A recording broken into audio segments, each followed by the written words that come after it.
गंगा जी के डुबकी लगाओ तो पाप नष्ट होंगे, एकादशी का व्रत रखो या इस तीर्थ में जाओ तो ऐसा पाप नष्ट होंगे। तो महाराज जी, पाप करने वाले एवं पाप कर्म के लिए मुक्ति के इतने सरल उपाय से क्या पाप को बढ़ावा नहीं मिलेगा, या इससे इसका भावार्थ क्या है महाराज जी? मेरी जिज्ञासा शांत करें। देखो, पाप और पाप की प्रवृत्ति ये दो अलग चीजें हैं। पाप नाश के तो आपने उपाय बताए, लेकिन पाप की प्रवृत्ति का नाश कैसे होगा? प्रवृत्ति का नाश नहीं हुआ तो गंगा ना आया, फिर पाप किया।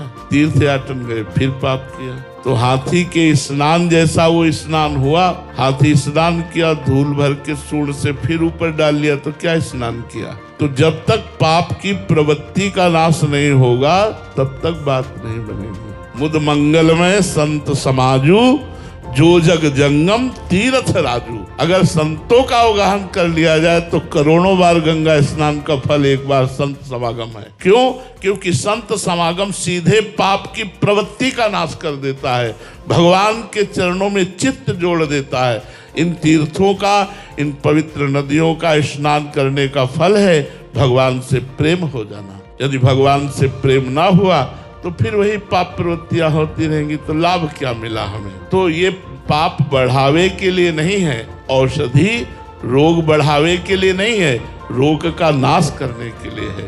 गंगा जी आपकी बुद्धि को पवित्र करेंगी, गंगा जी आपको साधु समागम दिलाएंगी, साधु समागम आपको भगवान की रति प्रदान करेगा। भगवान की रति से पाप की प्रवृत्ति का नाश हो जाएगा, जन्म जन्म के पाप नष्ट हो जाएंगे। सन्मुख होए जीव मोहि जबहि, जन्म कोट यज्ञ नाश हो तो वहीं। जब जीव भगवान की शरण में आता है संत कृपा से, तो करोड़ों जन्मों के पाप उसके नष्ट हो जाते हैं।